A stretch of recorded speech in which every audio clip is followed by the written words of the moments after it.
Olá, começa agora mais uma edição do Giro Nordeste. Estamos em Salvador, na TV Bahia.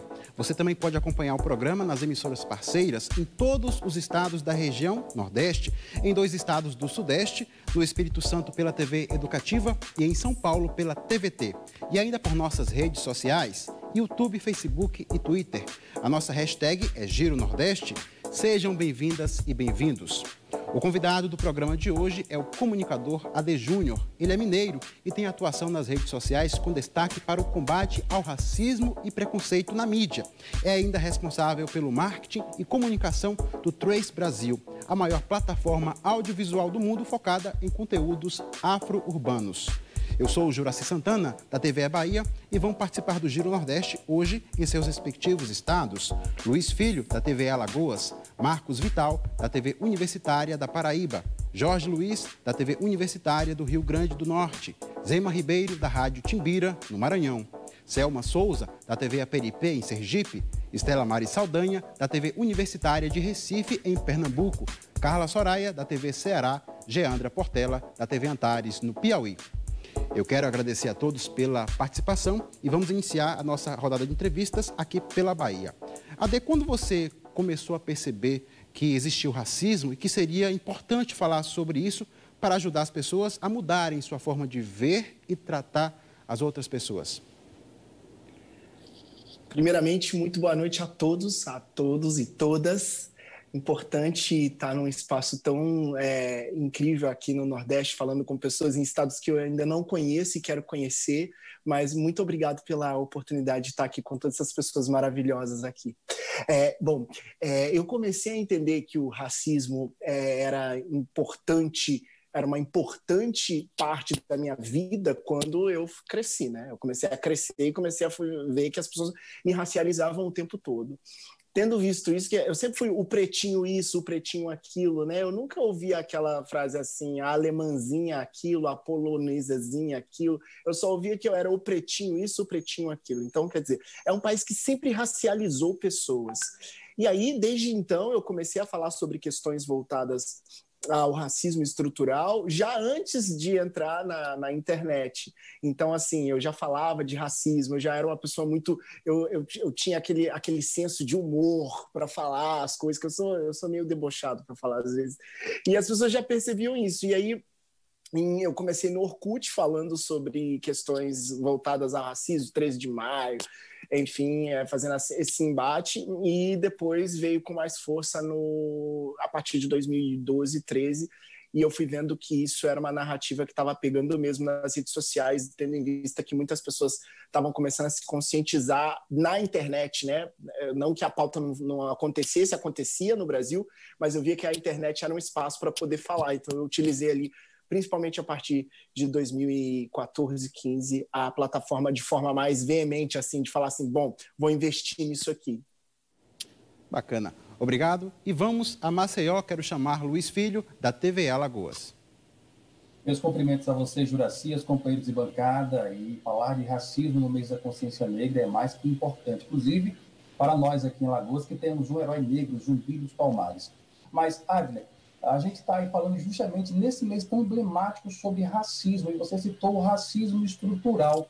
Como você avalia atualmente no Brasil, apesar de você estar aí na Alemanha, a situação do racismo estrutural e como esse tipo de racismo ainda persiste, embora estejamos aí no século XXI?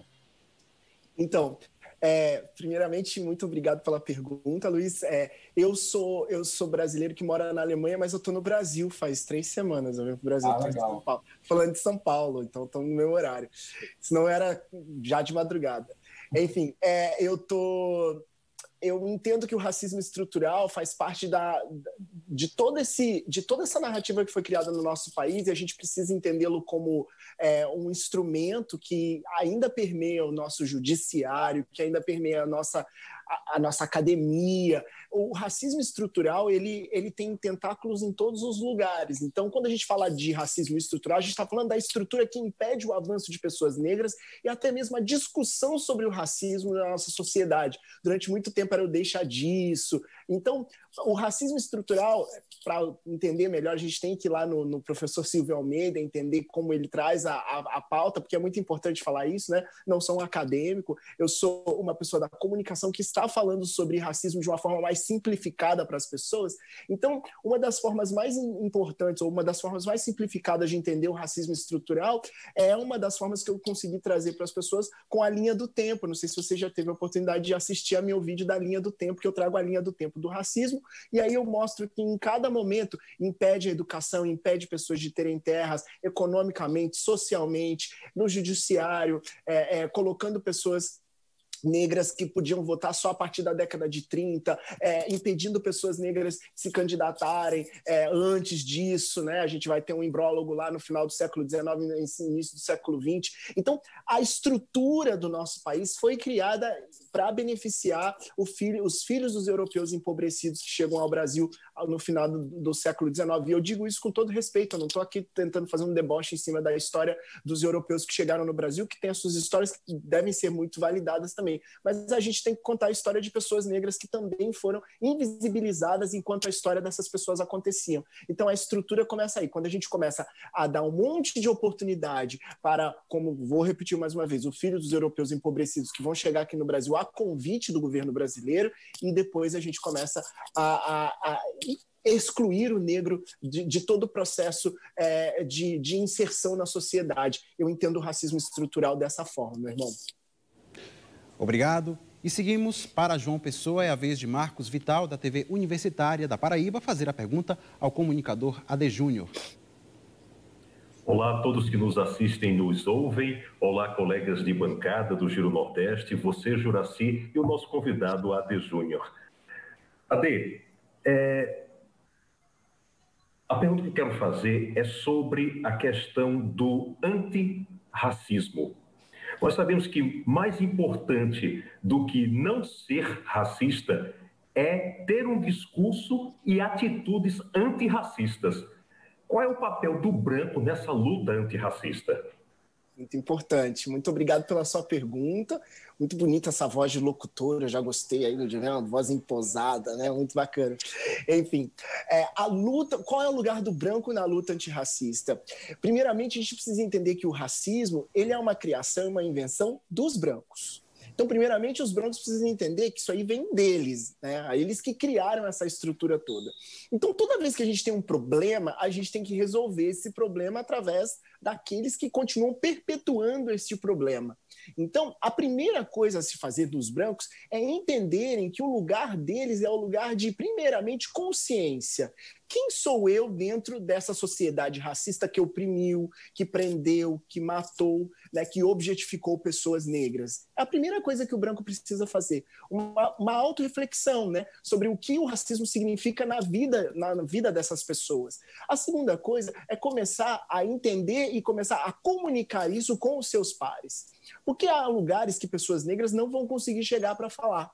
Não é? Tem pessoas negras, por exemplo, eu falando uma coisa para uma pessoa que é super racista, ela não vai ouvir o que eu estou falando, ela já vai me enquadrar num quadro político, já vai me colocar num lugar pela sexualidade ou pela minha cor, ela vai me enquadrar. Então os brancos, eles têm uma acessibilidade de conversar com os seus pares de uma forma que eu também consigo falar mais fácil com pessoas negras também em relação a algumas pautas. Então, o lugar do branco antirracista, além de ter a atitude e também o discurso antirracista, é ter o comprometimento com o fim do racismo através da comunicação entre os seus.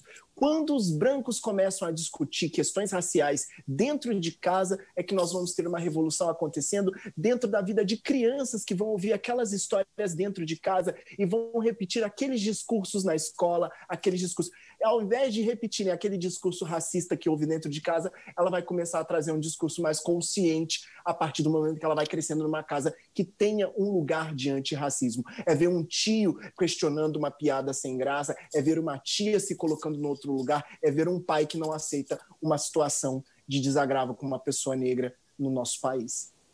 Obrigado, temos muitos assuntos para tratar com o comunicador Ade Júnior. E vamos girar, a gente segue para Natal. Quero chamar Jorge Luiz, da TV Universitária do Rio Grande do Norte. Olá, Ade Júnior. Primeiro, eu queria dizer que é muito relevante a sua militância nas redes sociais no combate ao racismo. E minha pergunta será sobre cotas raciais. As cotas criadas nos governos do PT por Lula e Dilma mudaram o panorama das universidades públicas do país, que antes só quem frequentava era parte da elite brasileira branca.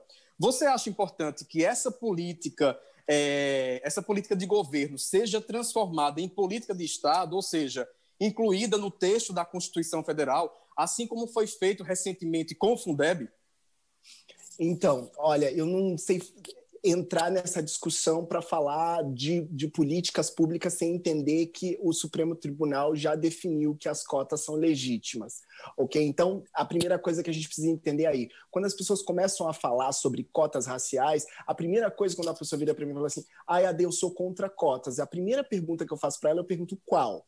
Contra cotas para estudantes de escolas públicas, contra cotas para estudante de baixa renda, cota para estudante indígena, cota para estudante com pessoa com deficiência, ou qual dos outros programas? Enem, ProUni, Sisu. Então, é um grande pacote. Então, eu acredito que se não há constitucionalidade, mas eu acredito que sim, de colocar isso na causa pétrea, é isso que você quer dizer, não é verdade?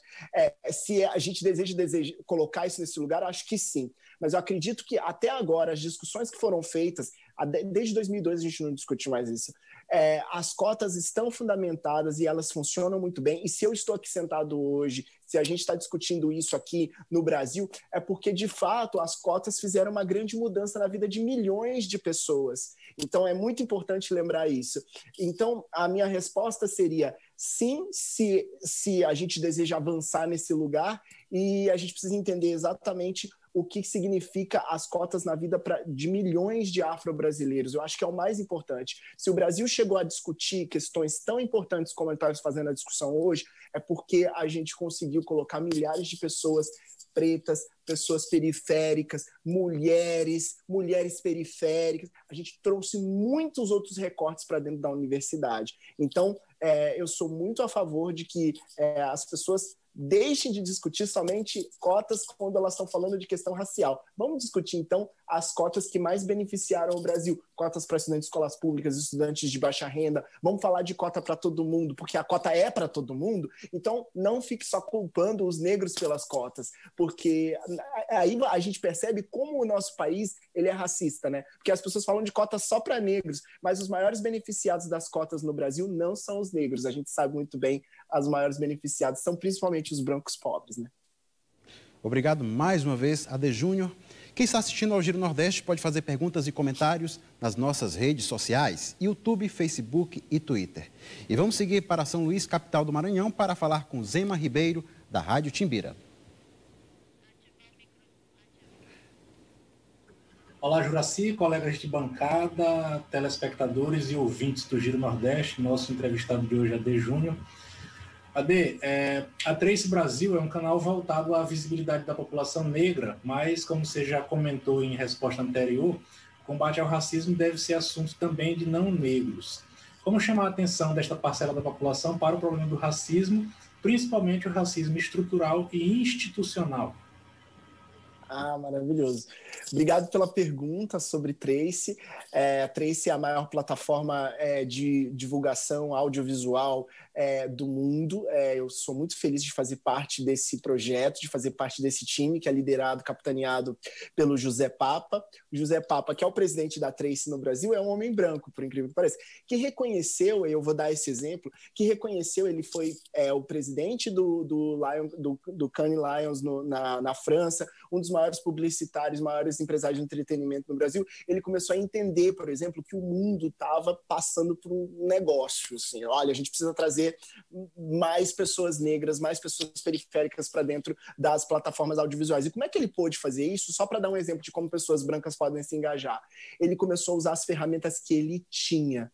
Então, ele encontrou o nosso CEO, que é um homem negro, o CEO mundial, né, que é o Olivier Laucher, e ele falou, cara, vamos fazer esse canal acontecer no Brasil também, que não é uma novidade no mundo, lembrando que canais voltados à população negra existem no mundo desde a década de 80, com a BET nos Estados Unidos, e hoje nós temos mais de 30 canais negros no mundo, e a Trace tem 27 canais hoje, são 27 canais de TV que nós temos hoje a cabo.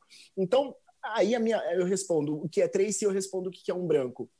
Falando sobre antirracismo, como ele chama a atenção. Primeiramente, chamando a atenção como você, professora, pode mudar essa pauta dentro da sua escola, como você que é médico pode falar isso quando a gente está falando sobre violência obstétrica, sobre várias questões. Então, é muito importante que cada pessoa branca comece a entender, né, dentro dessa pauta antirracista, que ela tem o seu papel, principalmente no lugar onde ela já atua. E eu acho muito legal isso. Antes de querer dar a volta ao mundo, querer mudar o mundo, dá 3 voltinhas na sua casa, vê que tem um monte de coisa para arrumar ali, que você quer arrumar aqui, ali. Não tem um monte de coisa para arrumar dentro de casa, na cozinha? Tem uma coisinha que você queria mudar, uma coisa que você queria reformar? Exatamente. Então, pessoas brancas, para chamá-las para a luta, eu digo, queridos, comece a dar uma voltinha na sua casa, comece a entender o que você precisa mudar ali, para você começar a poder se engajar na pauta a partir daquilo que você pode trazer dentro do que você já conhece, dentro do seu próprio conhecimento. Pois bem, seguimos a rodada de perguntas ao comunicador Ade Júnior e vamos a Aracaju, capital de Sergipe, para a participação de Selma Souza, da TV APRP. Olá, quero saudar todos os colegas de bancada, ao Juraci e também a você de casa que nos acompanha e, claro, o nosso entrevistado, Ade Júnior. Ade, saindo um pouquinho da esfera do racismo, falando sobre pandemia. A Alemanha foi referência, né, no início da pandemia, como um dos países que controlou rapidamente a propagação da doença. Parte disso se deu pelo pacote de estímulos que foi rapidamente repassado para a população. Aqui no Brasil, esse pacote de estímulos levou milhares de brasileiros a aglomerações em filas de banco, que muitas das vezes teve bastante burocracia. Na sua visão, essa burocracia para receber esse auxílio emergencial pode ter levado ao aumento no número de casos da doença aqui no país?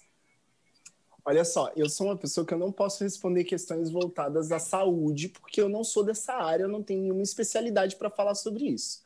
O que eu posso dizer é que os pacotes de auxílio a pessoas ajudaram milhares de pessoas a não caírem na pobreza absoluta, dentre as quais a maioria delas são pessoas negras periféricas. Então, eu posso falar disso. Então, vamos dizer que o número de pessoas aglomeradas na fila do banco aumentou o número de pessoas com Covid, eu seria completamente leviano em responder uma pergunta dessa sem nenhum conhecimento técnico, sem nenhum dado sobre isso. O que eu posso contar é que lá na Alemanha, o governo alemão soltou alguns bilhões, quase trilhões de euros para poder ajudar milhares de pessoas que ficaram em casa, sim, durante os primeiros meses da pandemia, e isso ajudou com que isso fez com que as pessoas ficassem mais dentro de casa. Isso também num país onde as pessoas têm um sistema muito mais informatizado do que o brasileiro. Então, a gente vê aí, né, na questão de ter muitas pessoas nas filas, em sua maioria pretas, pardas e periféricas, a gente vê aí o quão atrasado nós estamos ainda tecnologicamente, quando a gente dizia que todo mundo poderia trabalhar de casa, que todo mundo poderia estudar de casa. Na verdade, a gente não pôde, né? A gente teve algumas pessoas que poderiam estudar em casa, algumas pessoas que poderiam trabalhar de casa, algumas pessoas que teriam acesso ao internet banking no celular. Então, eu acho que é muito importante a gente olhar nesse lugar aí. Sobre o aumento da Covid, eu não poderia responder de forma clara e objetiva, porque eu não tenho capacidade técnica para fazê-lo. Mas para falar sobre como o Covid abriu espaço para a gente poder entender que a tecnologia não chegou para todo mundo, que a aglomeração acontece porque a pessoa ainda tem que ir no banco, que a pessoa às vezes não tem conta no banco, e isso foi bem visível e a maioria da população, de fato, que foi atingida por isso são os negros e os periféricos. E temos mais perguntas para o comunicador Ade Júnior. Vamos girar. Agora é o momento de seguir para Pernambuco, onde está Estela Mari Saldanha, da TV Universitária de Recife. Boa noite a todos. Ade, boa noite. Eu quero me reportar um caso recente acontecido em Florianópolis, em Santa Catarina. Uma jovem de 19 anos, Mariana Ferrer, é o nome dela, foi dopada e estuprada numa festa, numa casa de recepção onde ela estava trabalhando. O estuprador, branco, rico e filho de um empresário importante ali do estado, foi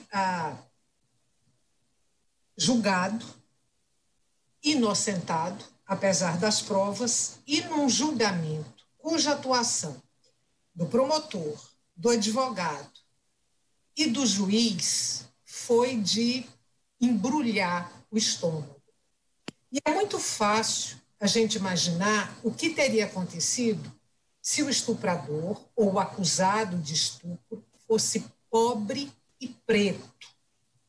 A partir desse caso de Mariana Ferrer, eu vou pedir para você comentar o machismo e o racismo no judiciário brasileiro. Muito bom. Então, olha, pergunta muito pertinente, né?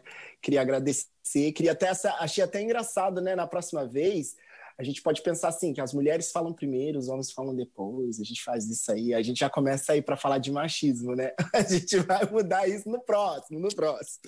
Bom, enfim, eu acho que é muito interessante quando a gente está falando sobre machismo, porque eu sou um homem negro, gay, mas cisgênero. Eu não me vejo como transgênero, eu não sou transgênero, eu não sou bissexual, eu sou gay. Mesmo assim, eu sou capaz de cometer o ato machismo também. Então, todo mundo precisa, todos os homens, sejam negros, todo mundo tem que olhar para esse lugar.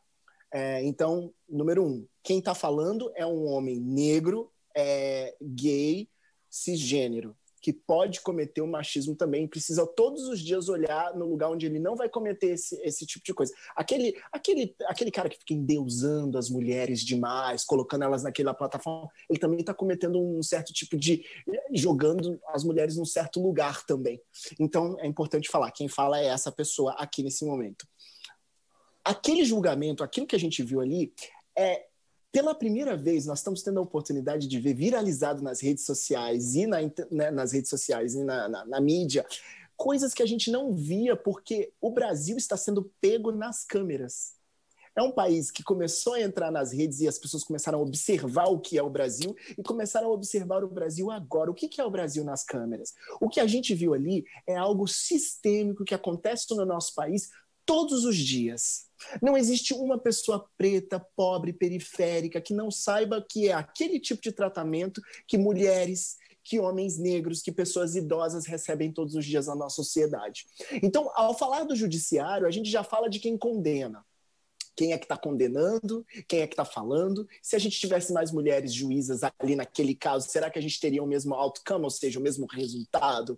Então, eu acho que é muito importante a gente entender no nosso país que nós ainda temos um grupo de homens brancos da classe média comandando o nosso país e não está dando muito certo, né, gente? Então, é importante a gente lembrar que para a gente ter uma sociedade cada vez melhor para a mulher, para o negro, para o gay, a gente precisa ter cada vez mais mulheres, negros e gays dentro do sistema judiciário do nosso país. E para isso a gente tem que acelerar essas carreiras, a gente tem que promover essas pessoas através de ações afirmativas dentro desses espaços. Então, eu acredito, né, porque aqui eu acredito que aquilo ali só aconteceu porque... Não, aquilo ali aconteceu porque aquilo ali acontece sempre.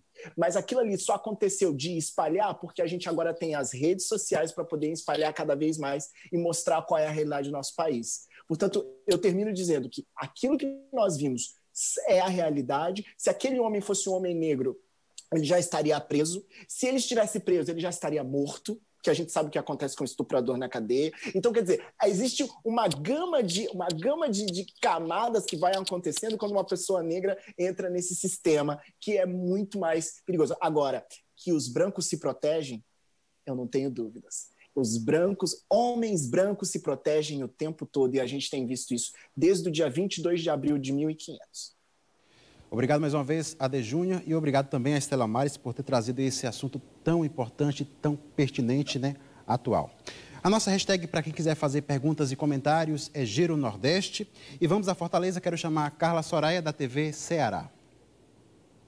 Meu cumprimento ao Juraci, aos meus colegas de bancada virtual, a quem está nos acompanhando e a você, Ade. Muito obrigada por participar conosco nesse momento. Eu fiquei muito curiosa porque eu estava lendo uma entrevista antiga sua e o próprio jornalista admitia que ele não tinha se preparado devidamente para fazer uma entrevista com você sobre o tema racismo. Então, esses equívocos acontecem muito costumeiramente, né? Que tipo de equívocos são esses? E um desdobramento dessa questão é porque durante esse tempo que a gente está vendo aqui, já foi comentado também nessa noite, os movimentos contra o racismo parece que cutucaram um vespeiro, né? E o que se achava que poderia acontecer, que seriam as pessoas se conscientizando que devemos acabar com o racismo, devemos diminuir o racismo. Pelo contrário, apareceram mais pessoas racistas, mais pessoas misóginas, mais pessoas com vários tipos de preconceito. Eu queria que você comentasse essas duas questões, por favor.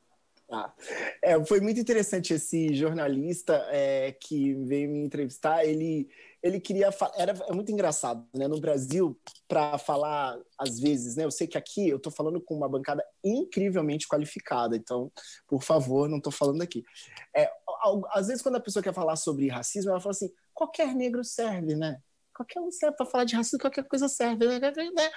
Vou falar do caso da Maria Ferrer, né? Da Maria Ferrer. Qualquer mulher serve, né? Como se qualquer mulher existisse, como se qualquer pessoa pudesse falar sobre um assunto que não estudou, às vezes não entende, ou se a gente pudesse colocar qualquer negro nesse lugar, que é assim que se coloca: qualquer mulher, qualquer negro, qualquer gay, qualquer pessoa. E aí ele fez a entrevista, eu fiz a entrevista completamente emburrado com ele, porque ele não sabia nada, ele tinha a mínima noção, ele fazia perguntas assim: como é morar na Alemanha? Aí depois que terminou, eu fui lá e mandei para ele um monte de link do meu trabalho, para falar: olha, você podia ter googlado, ia funcionar. E aí ele falou para mim: cara, é muito interessante como a gente não pensa isso, né? Como a gente pensa, não, qualquer coisa que coloca lá a gente põe, eu não me preparei para entrevistar. Ele me ligou no outro dia e falou: posso te fazer uma entrevista de novo? Eu falei: claro que pode, vamos falar. E ele ficou todo animado. Isso mostra duas coisas. A primeira, a pessoa que veio fazer a entrevista comigo lá do sul do Brasil, eu queria a plataforma para falar. Ele não veio preparado, eu entendi que ele não estava preparado. Corrigi ele aceitou a correção, e aí, ao invés de me transformar no lacrador da pauta, eu me transformei no agente de ponte. Falei: olha, então vamos entender daqui para frente onde a gente consegue construir uma pauta que seja legal para você e para as pessoas entenderem a pauta. Então, primeira coisa, não é para... A gente não pode sair também gritando assim: por que você não sabe, por que você não me conhece, por que você não conhece a pauta? Não, peraí, vamos conversar, vamos dialogar. Para um país funcionar, a gente precisa ir para esse lugar, o lugar do diálogo. Abre as portas, vamos conversar. Não tem problema não. Se hoje errou, amanhã acerta. Então, eu acho que esse é o primeiro lugar. A segunda pergunta era sobre, se você puder me lembrar. Carla? Que é o meu microfone. Essa questão de se mexer, quando se vai para as ruas dizer: por favor, repensem a questão do preconceito e do racismo, parece que as pessoas se revoltam contra isso, né? E aqui no Brasil a gente também tem um racismo meio que velado, se criou a cor parda, né? Você nem é negro, nem é branco, mas é misturado, é pardo. Tá, não, tudo bem. Então, aí quando a gente começou a falar de racismo, me desculpa que eu esqueci aqui, quando a gente começou a falar de racismo, a gente começou a falar, e as pessoas começaram também a contra-atacar. Então, se você começa a falar de racismo, o vespeiro, como você disse no início, agora me veio aqui, o vespeiro que a gente mexeu se abriu. Só que o vespeiro faz muito barulho, gente, mas o vespeiro não é a maioria do Brasil, não. O vespeiro é um grupo de pessoas que se sente empoderado em dizer banalidades e absurdidades. Absurdidades é a palavra que eu inventei. Porque é tão absurdo que não dá para colocar num outro lugar, que senão dá absurdidade, a palavra que eu mesmo inventei para poder dizer o que eles estão fazendo. Então, o que a gente precisa fazer é entender que essas pessoas, elas estão contra-atacando um pensamento que elas sempre entenderam de Brasil. Elas sempre entenderam que no Brasil você podia rir da mulher negra e falar que mulher negra é tipo exportação, você podia fazer blackface, que pessoas como eu, assim, ó, a minha cara aqui, ó, a primeira vez, gente, inclusive é importante, vou falar aqui para todo o Nordeste, é a primeira vez, gente, que eu estou podendo sair de máscara sem medo, ou não, porque antes uma pessoa como eu, de máscara e boné, já tira nessa pessoa, de máscara, de boné. Então o Brasil está tendo que se acostumar a ver pessoas negras de máscara, entende? Mas isso é uma mentalidade incrivelmente antiga que a gente precisa começar a trazer dentro das novas pautas, das novas narrativas. E para isso, eu acho que é muito importante a gente lembrar que nas redes sociais a gente está realmente mexendo num vespeiro, mas é muito importante a gente mexer nesse vespeiro. Se a gente não tivesse a oportunidade de estar mexendo nesse vespeiro, a gente jamais poderia descobrir o que é o Brasil de fato. E a gente está descobrindo o que é o Brasil de fato. E isso, para mim, está sendo maravilhoso, porque a gente está conseguindo mexer os pauzinhos para promover um avanço tão necessário. Muito obrigado pela pergunta. Obrigado, dizemos nós, né? Muito obrigado. E vamos seguir para a Teresina, capital do Piauí, para a participação de Geandra Portela, da TV Antares. Olá, Juraci, saudações a todos. Adejúnior, você respondeu ao meu colega Marcos Vital falando sobre o papel do branco no combate ao racismo e ao preconceito. Mas a gente tem percebido que houve um aumento nas manifestações de combate a esse preconceito e ao racismo, não só de pessoas negras, mas também de pessoas de diversas classes sociais e raças. Então, como é que você vê essa integração, essa força aliada no combate, né, a favor do antirracismo? Muito obrigado pela pergunta. Eu acho que é muito importante que pessoas que não sejam negras se conscientizem do racismo, porque é engraçado, olha só que é mais engraçado, que o racismo hoje começa com o negro, né? Mas esses dias a gente já ouviu de um caso que aconteceu no Sul sobre conversas antissemitas. A gente já viu do moço lá que não entregou um negócio na casa da senhora lá em Goiânia, que no final ela fecha a frase dizendo assim: eu não compro em restaurante de judeu. Quer dizer, o racismo, ele está rodeado de outros tipos de preconceitos, do antissemitismo, a gente está falando aí do preconceito em relação a pessoas trans, a gente está falando de vários outros preconceitos que existem na nossa sociedade, mas é importante lembrar que o racismo é tipificado como crime, e o racismo no Brasil, ele toma um formato eugênico, ou seja, no Brasil, que é um país pigmentocrático, inventei a palavra aqui, não, essa é uma palavra que existe, pigmentocracia, o que acontece? Nosso país, ele vai ajudar pessoas ou colocar pessoas em lugares de destaque através da sua cor. Então, é importante que mesmo uma pessoa judia que passe pelo antissemitismo, ela possa entender que ainda assim ela vai ser vista na sociedade como melhor na sociedade. Né? Ninguém vai olhar para uma pessoa judia e falar para ela, seu judeu, seu pobre, seu favelado, não junta. Entende o que eu estou dizendo? A gente está falando de poder, a gente está falando de onde essa pessoa se encaixa no imaginário da nossa sociedade. E o racismo, ele permeia muito nesse lugar, onde as pessoas imaginam que seja o lugar do negro na sociedade. Então, pessoas asiáticas, descendentes de asiáticos no Brasil, que existem muitos, eles passam também por outros tipos de preconceito, mas eles não passam pelo aquele preconceito que a gente fala assim, você impede essa pessoa de entrar num lugar, você diz que essa pessoa é menos inteligente, inclusive são até o que a gente chama a gente fala assim, os asiáticos tão inteligentes, né? Tão quietinhos, não é assim que a gente faz, a gente cria, o racismo, ele cria vários estereótipos para as pessoas, e na base dessa pirâmide, lá embaixo estão os negros. Então, os outros grupos que se colocam na linha de frente contra o racismo precisam se identificar também de que, através da sua voz, eles vão estar empoderando pessoas que estão também lutando contra outros tipos de preconceito que podem cair no preconceito deles mesmos. Porque entre eles mesmos, tem um livro muito interessante que fala When the Italians Became White, quando os italianos se tornaram brancos. Porque a gente sabe que até muito tempo atrás, até pouco tempo atrás, até a década de 30, de 40, havia umas outras leituras de que o italiano não seria uma coisa meio misturada, que o branco mesmo é o cara da Alemanha, da Escandinávia, enfim. A gente vai falar isso muito nos Estados Unidos, principalmente, se você olhar na década de 60, a discussão do John F. Kennedy para virar presidente nos Estados Unidos, eles diziam assim, pode um irlandês católico virar presidente da nação mais protestante do mundo? E aí você...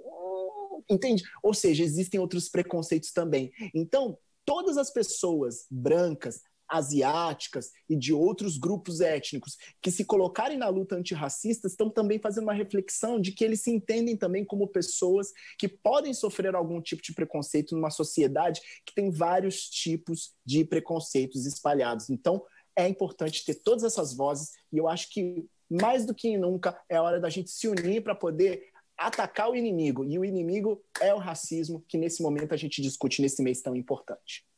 Obrigado, Adejúnior. E é hora da participação do público do Giro Nordeste. A Lília Aragão está acompanhando pelo Twitter e diz o seguinte: estou muito feliz de acompanhar a Trace Brasil na TVE e acredito que ter uma pessoa negra pautada com uma leitura positiva e com o nosso olhar tem potencial para começar a mudar a nossa história no Brasil e no mundo. Quero saber qual o retorno do AD que o AD tem recebido das pessoas no Brasil? Ah, maravilhosa pergunta, a Tracy, né? A Tracy, ela entra no Brasil e ela faz essa parceria incrível com a TVE Bahia. Eu fico muito feliz, queria mandar um abraço para toda a equipe lá, o Flávio, Janaína, Gustavo, todo mundo. Não vou ficar falando o nome aqui, porque fica falando o nome, você esquece o nome das pessoas, depois a pessoa te liga nervosa e fala, tô brincando. Mas então, as pessoas, a gente entrou aí com 50 horas de programação mensal na TVE Bahia, e é muito interessante porque a Tracy é um canal que a gente não está pautado no racismo, na dor, na tristeza, na violência policial. A Tracy é um canal que está falando sobre pessoas negras contando as suas histórias. Então, por enquanto a gente está com muito conteúdo musical, mas a gente está mudando cada vez mais, trazendo mais, porque a pandemia atrapalhou um pouquinho, né, essa questão de criar conteúdo de entretenimento. Então, a Tracy é esse lugar que a gente vai poder ver séries, filmes, documentários, falando de outras coisas, falando de coisas do dia a dia. Quantos arquitetos negros que construíram tantas coisas bacanas, quantos cozinheiros, quantas cozinheiras, quantas cientistas negras. Olha aí a Jaqueline Góes, a nossa cientista que codificou o genoma do coronavírus, né, que decodificou o coronavírus em 48 horas, liderou essa equipe. Então, a gente tem muitas histórias positivas para contar. E só para dar um exemplo aqui, na década de 90, nos Estados Unidos, enquanto estava havendo aquelas riots de Los Angeles que estavam acontecendo lá, poxa, o Rodney King foi brutalmente espancado pelos policiais. Naquele mesmo momento, o Quincy Jones estava produzindo uma série chamada The Fresh Prince of Bel-Air, que é o Maluco no Pedaço. Então, a TV tem esse poder de projetar o que a gente quer, né? Todo mundo, quando pensa Rio de Janeiro, pensa lá no quadrilátero de Copacabana, Leblon, Ipanema, que a mãe... Às vezes a gente até erra o nome da nossa mãe, fala que o nome da minha mãe é Helena, né? Porque a TV projetou esse lugar no Rio de Janeiro, da classe média, Lagoa, Rodrigo de Freitas. Então, a TV... Tracy tem esse lugar também. A gente quer projetar no imaginário, e não só no imaginário, na realidade de muitas pessoas, realidades possíveis, lugares possíveis, para que as pessoas se vejam nesse lugar. A Tracy não é um canal que fica falando sobre racismo, a gente nem toca nesse lugar, a gente toca no lugar. Oi, bom dia, o que você está produzindo de bom? O que você tem de bom aí da periferia dos lugares para contar para a gente? E não só na periferia, porque tem muita gente negra também que está ascendendo socialmente. Conta para a gente a sua história. A Tracy é sobre isso. Obrigado mais uma vez. Esta entrevista está sendo exibida por televisões e rádios públicas. E vamos a mais uma pergunta daqui da Bahia para o comunicador AD Júnior. Nas últimas décadas, AD, a televisão e o cinema mais reforçaram ou questionaram o racismo? Olha só, a gente teve uma grande... Engraçado, essa década, se diz agora, né? Nós tivemos vários grandes... escritores, diretores contando várias histórias, não só no Brasil, mas aqui, não só lá no exterior, mas aqui no Brasil também. No exterior a gente fala do Spike Lee, Jordan Peele, a gente fala da Ava DuVernay, mas no Brasil nós temos nomes muito grandes como Sabrina Fidalgo, a gente tem nomes como a Juliana Vicente, a gente tem o próprio Lázaro Ramos, a gente tem, muita gente que produz, que escreve, que fala, que traz, temos o Anderson Jesus da Iracema Produções, tem muita gente escrevendo e contando histórias. E a gente contou histórias mais para reposicionar, eu percebi. Sabe, é um momento de reposicionamento de pautas, de recontar a história, de fazer alguns homenagens. A gente tem o Jô Santana, né, que fez aí, tá fazendo a trilogia começou com teve Dona Ivone Lara, também teve Cartola e agora vai para Alcione Marrom. O que acontece é que o audiovisual, o teatro, esse lugar está fazendo uma reflexão sobre as nossas histórias, recontando as nossas histórias. Você lembra da Lista de Schindler, do pianista? Está recontando a história daquelas pessoas que sofreram no Holocausto, e a gente também está recontando essas histórias. Mas, para além disso, tem espaço para ficção, para contar histórias também interessantes, que estão fazendo reposicionamento de pauta e fazendo principalmente apontamentos para o futuro, para um futuro mais igualitário, que traga reflexões no dia de hoje, para que as próximas gerações não venham cometer os erros que foram cometidos pelas gerações anteriores. Eu acho que é sobre isso muito que o audiovisual está fazendo, apontamentos. Obrigado, AD Júnior. E tem mais perguntas. Quero chamar agora Luiz Filho, da TVE Lagoas. E mais uma vez, AD, falar um pouquinho amplamente ainda do racismo e também de instituições que devem conscientizar esse combate ao racismo. Uma delas filantrópica muito conhecida no Brasil, que é a Fundação Palmares. Porém, esse ano, infelizmente, tivemos episódios envolvendo o Sérgio Camargo, posso dizer, nomeado presidente da Fundação Palmares, até porque está recente, que ele foi indicado e tomou posse, e chegou até a falar que existe no Brasil um racismo Nutella. Eu queria que você falasse um pouco sobre a importância da Fundação Palmares e o seu papel na sociedade, o papel esse que ela deve exercer, e também dos movimentos negros no Brasil. Como você avalia esse movimento atualmente? Acho muito interessante falar da Fundação Palmares, porque é uma fundação muito importante para nós. E é uma fundação que sai dos anos 90, começa no início dos anos 90, final dos anos 80, que a gente tem ali na virada, né, dos anos 80 para os anos 90, que ela se coloca ali como um lugar de guarda, né, de guardiã da cultura afro-brasileira, e que conta também a história de um grupo, né, porque é interessante contar, porque o Brasil é o país que mais escravizou no mundo, tem a história mais longínqua de escravidão, e uma das mais perversas também. Então, a Fundação, ela traz também esse lugar também de preservar a memória e a cultura de um povo que veio aqui sem pedir para vir, né? Então, acho muito importante isso. O movimento negro reconhece a importância dessa fundação, mas é importante entender que as nossas pautas não são perenes, né?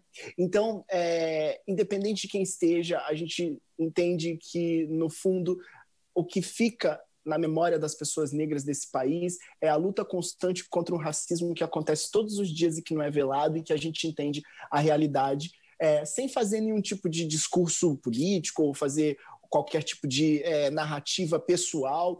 É importante sempre dizer que as pautas raciais no Brasil não são contadas na primeira pessoa, elas são contadas no coletivo, nós. Eu sempre falo que para o Brasil só veio um navio para o Brasil trazendo uma pessoa, que foi no casamento da dona Leopoldina. Ela veio sozinha no navio. O resto, os outros navios trouxeram um monte de gente junto, e nas nossas histórias, a nossa história sempre começa naquele lugar horroroso que é o navio negreiro. Então, nós só vamos conseguir resolver os nossos problemas, nós só vamos conseguir fazer apontamentos no coletivo. E o movimento negro, ele vai mudando os seus pontos, né? Primeiro a gente não queria ficar no Brasil, depois a gente queria se libertar, ir para os quilombos, depois a gente queria ter o direito de ser conhecido como cidadão, depois a gente quer se inserir no mercado de trabalho. A gente vai mudando, mas a pauta é sempre a mesma. O homem e a mulher branca, no lugar de privilégio, naquela posição, pode nos impedir de progredir numa sociedade que não nos respeitou e não nos entendeu ainda como parte dela, como parte contribuinte para que essa sociedade possa, de fato, avançar. Então, a Associação Palmares, o Movimento Negro, isso tudo faz parte de uma narrativa que você pode fazer o que você quiser, eu posso fazer o que eu quiser na primeira pessoa, que eu não vou conseguir mudar o legado de milhares de pessoas que no coletivo construíram uma pauta em defesa da democracia, em defesa de pessoas negras, em defesa da luta contra antirracista no nosso país. E seguimos com mais questões para o comunicador AD Júnior. Quem está acompanhando o Giro Nordeste pode fazer comentários nas nossas redes sociais, YouTube, Facebook e Twitter. E vamos falar mais uma vez com Marcos Vital, da TV Universitária da Paraíba. O preconceito racial nos Estados Unidos é algo muito explícito, e a violência policial contra negros é recorrente. Quase que diariamente é notícia nos jornais, nos portais de notícia, na TV e no rádio. Para você, qual a importância de manifestações como o movimento Vidas Negras Importam? E de que maneira manifestações como esta podem mudar a forma como brancos e negros se relacionam na sociedade americana? Ok. Então, sobre a sociedade americana, é muito importante lembrar que os Estados Unidos tiveram, no final da Guerra da Secessão, uma sociedade incrivelmente dividida, que de fato teve uma segregação que impedia pessoas negras de frequentarem alguns espaços ou de estarem em alguns ambientes. Então, frequentar alguns espaços acadêmicos ou de estar em alguns ambientes, como, por exemplo, um banheiro. Tá? Então, é aí que eu quero dizer, porque senão parece que eu sou prolixo aqui. Mas é importante entender que, mesmo dessa forma, nos Estados Unidos foram construídas universidades voltadas para pessoas negras, a classe média negra pôde acontecer, e os Estados Unidos abriram, portanto, um lugar de discussão dentro daquele lugar que vai acontecer, principalmente no início da década de 20, quando a gente vai ter um movimento, um movimento antirracista nos Estados Unidos, impulsionado por intelectuais negros, a gente vai ter nos Estados Unidos um espaço para que esses negros possam contar suas histórias. Diferentemente do Brasil, vai suprimir a narrativa das pessoas negras a todo tempo, né?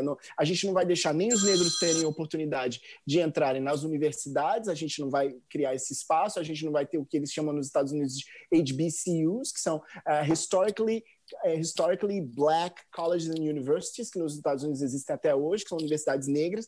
Então, nos Estados Unidos, o movimento negro americano, ele teve uma voz que se abriu e que abriu um diálogo também para uma sociedade que fazia um outro tipo de narrativa, enquanto o Brasil, naquele momento, ainda negava o racismo estrutural.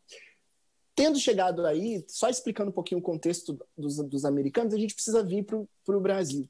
No Brasil, no mesmo momento que o Martin Luther King estava às ruas em Washington, o Brasil estava negando que o racismo existia, estava falando de cordialismo, que todo mundo era igual, que não tinha problema nenhum, e a gente estava fazendo a mesma coisa. Só que a gente não estava declarando que estava fazendo a mesma coisa.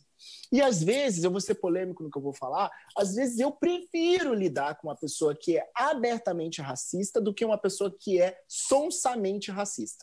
E no Brasil, durante muito tempo, a gente foi muito enganado. Não enganado, que todo preto sabe, pelos sonsos que fingiam que não tinha racismo.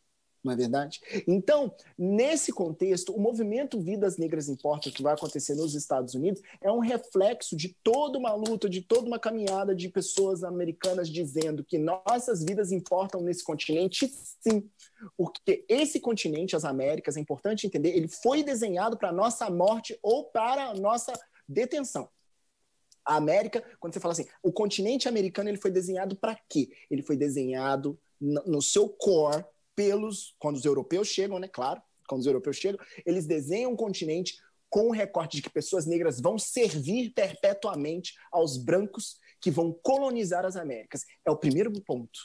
Então é importante começar a entender por que eu, negro, vim parar nas Américas. Eu não vim parar nas Américas porque eu quis, porque eu peguei o navio da Juliana, do Mateu, do Terra Nostra, cantando música italiana no navio, tocando sanfona. Eu não tenho nenhuma dessas histórias. A minha história é outra. Então, as nossas vidas negras importam porque as nossas vidas negras são ceifadas todos os dias pela violência policial. E não, a violência policial dos Estados Unidos não é mais violenta do que a violência policial no Brasil. Isso não pode ser a nossa narrativa. A realidade é que o Brasil mata tanto quanto. A gente tem um número muito alto de pessoas negras assassinadas por armas de fogo. Cada 23 minutos a gente tem nas estatísticas. Portanto, o movimento Vidas Negras Importa está falando de um movimento diaspórico, ou seja, de pessoas negras fora do continente africano que estão vivendo a opressão de serem os descendentes daqueles que foram escravizados e que agora estão sendo tratados como cidadãos de segunda classe. E, portanto, nós não desejamos ser mais tratados como cidadãos de segunda classe, porque nós construímos esse continente à força, mas nós subsistimos. E todo o planejamento de destruição do nosso ser, do nosso corpo, da nossa religião, da nossa cultura, deu errado. Porque nós continuamos existindo. Olha a minha cor aqui, eu continuo aqui. Então, isso é isso que mais irrita o racista, que eu continue existindo. Por isso, a minha vida negra importa sim. Obrigado mais uma vez. E seguimos para mais uma participação de Jorge Luiz, da TV Universitária do Rio Grande do Norte. Ade, como é que você avalia as políticas públicas nesses 2 anos do governo Bolsonaro voltadas para a questão do negro e das minorias?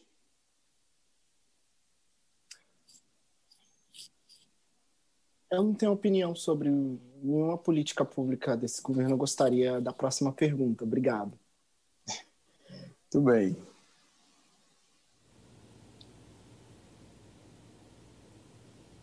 Jorge? Oi. Tá. Obrigado, Ade Júnior. Eu quero chamar novamente Zema Ribeiro, da Rádio Timbeira, no Maranhão. Ade, você vive na Alemanha, onde fazer apologia ao nazismo é crime. Aqui no Brasil, você acabou de se recusar a responder uma pergunta sobre políticas públicas voltadas à população negra do governo Jair Bolsonaro, mas eu queria voltar no tempo. O então deputado Jair Bolsonaro elogiou um torturador na sessão de impeachment da presidenta Dilma Rousseff, e pessoas foram para a rua pedir intervenção militar. A falsa abolição de 1888 não libertou de fato os escravos, né? Porque acabou colocando aquelas pessoas em outras condições de indignidade, não como pessoas livres de fato. Quanto dos problemas de hoje do Brasil existem porque a gente não sabe lidar e resolver os problemas do passado? Todos os problemas. E eu queria até pedir desculpa se eu fui rude com o último entrevistador. Não fui rude, só que eu não tenho realmente uma opinião, assim, sabe, sobre as políticas públicas feitas para pessoas negras. Eu não estou me lembrando de nenhuma, sabe? Então eu não tenho uma opinião para dizer sobre isso. Já sobre as políticas que não foram feitas no 13 de maio de 1888, é o seguinte: o Brasil vive o reflexo do que ele não fez no dia 14. Porque o meu problema não é o dia 13, o meu problema é o dia 14. No dia 13 de maio, a pessoa foi lá, assinou um decreto muito pequenininho, assim, dizendo: estão libertos todos os negros, e tchau. Né? E no dia 14, o dia 14 amanheceu assim: e o que eu faço agora? Então, o que a gente vive hoje são os reflexos do dia 14. No dia 14, eu não pensei o que eu ia fazer sobre essas pessoas negras. Eu não pensei como eu ia colocá-las na nossa sociedade. Então, tudo que a gente vive na sociedade hoje é reflexo da abolição mais mal feita. Primeiramente, que a abolição no Brasil, ela teria que ter sido algo pensado para poder colocar essas pessoas no mercado de trabalho, para colocá-las dentro da nossa sociedade, para colocá-las dentro do sistema de ensino. Você conhece, ou alguém aqui que está aqui, conhece alguma escola? É uma grande pergunta. No final da escravidão, principalmente a partir dos anos de 1900 de 1890 até 1915, nós temos várias escolas. Eu sempre pergunto para as pessoas: você é contra uma escola só para negros? As pessoas falam: sou. Você é contra um hospital só para negros? As pessoas falam: é. Todo mundo vai falar. Que é claro que é errado ter uma escola só para negros, não é? Você está dividindo as pessoas. Mas todo mundo tem orgulho de dizer que a filha foi para a escola alemã, foi para a escola italiana, foi para a escola francesa, foi para a escola britânica, foi para a escola americana. Todo mundo tem um orgulho. Sabe por quê? No final do século XIX, no início do século XX, o Brasil criou cotas para os brancos terem a oportunidade de ter o Clube da Beneficência Portuguesa, o Hospital Israelita, o Hospital Sírio-Libanês, o Hospital Francês, o Hospital Italiano. Quer dizer, no final de tudo, o Brasil criou políticas públicas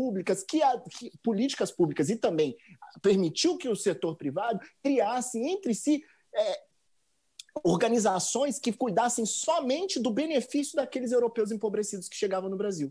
Portanto, se o Brasil não vai permitir que pessoas negras possam ter acesso a emprego, acesso a fundos públicos para poder criar suas próprias instituições, o Brasil acaba criando, portanto, esse grande problema, que é o problema de não ter onde morar, de não ter onde estudar, de não ter como viver. Então, o Brasil vive hoje, hoje eu diria que não, hoje a gente já está amanhecendo para o dia 15, o final do dia 14 de maio de 1888. Pois bem, vamos girar, temos mais perguntas para o comunicador Ade Júnior. É o momento da participação de Selma Souza, da TV Aperipê, em Sergipe.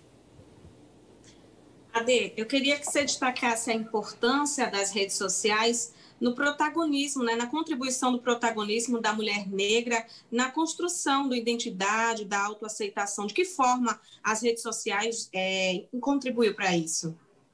As mulheres negras são as minhas mães, minhas avós, minhas tias, né? Elas que estão segurando o rojão, né? E é muito importante lembrar que elas foram as primeiras a entrar nesse movimento, principalmente nas redes sociais, falando de empoderamento estético. Foi assim que começou lá atrás. Elas começaram a fazer vídeos de tutorial de cabelo e de make. Começaram a falar sobre isso, falar: olha, essa marca não me representa, essa marca não me traz nada, e começaram a fazer essas discussões. Isso porque foi um reflexo, principalmente a partir dos anos de 2010, 12, 13, quando já tinha aí quase 10 anos, né, desde as primeiras implementações de políticas públicas para a inserção de pessoas negras nas universidades, e aí trouxeram essas pessoas para dentro das universidades, e elas saindo, tendo acesso às universidades, tendo acesso à tecnologia, começam a recontar essa história. Então, eu acho imprescindível, para falar sobre a história da Revolução negra nesse país, a gente precisa contar a história de como as mulheres negras falaram sobre o seu empoderamento nas redes sociais e que culminaram numa grande revolução que não foi além da estética e foi para dentro das políticas públicas. E aí a gente vai ter um monte de mulher negra sendo eleita, a gente vai ter um monte de Olha, contar a história da mulher negra no final, no início dos anos 2000 aí, de como é que elas entraram e de que elas entenderam a pauta, é muito importante. Eu acho que é importantíssimo. Elas que contribuíram mesmo para que a gente estivesse aqui. Eu queria agradecer a minha mãe, a minha avó, eu queria agradecer as minhas tias, queria agradecer a todas elas. São o meu maior exemplo aí de, meu filho, levanta porque tá atrasado. Estamos quase no final do Giro Nordeste de hoje. Gostaria de agradecer a participação do comunicador Ade Júnior. Temos 3 minutos, Ade, para suas considerações finais aqui no programa de hoje. Eu queria agradecer a todos e todas que estiveram aqui. Queria pedir desculpas mais uma vez pela minha resposta dura sobre eu não entender a política pública. Me perdoa, meu irmão. Pega meu telefone, me liga, a gente fala no WhatsApp, tá? E queria agradecer a todo mundo aqui. Minhas redes estão abertas. Quem quiser depois entrar em contato comigo, entra nas minhas redes sociais. Também os entrevistadores que estão aqui, eu queria muito trocar um papo com vocês, saber como é que é lá no estado de vocês. Eu sou uma pessoa que eu gosto muito de trocar. E eu queria agradecer também ao apresentador. Muito obrigado por estar aqui. Ele ficou ali segurando ali, todo chique ali no seu terno, sentado. Muito obrigado. Eu só tenho a agradecer, gente. Eu sou uma pessoa que eu não tenho objetivo nenhum além de falar sobre como nós podemos nos conectar para construir uma sociedade mais equânime e cada vez mais falar sobre inserção de pessoas. Sobre pessoas que a gente está falando. A gente não está falando sobre máquinas, a gente não está falando sobre super-homens.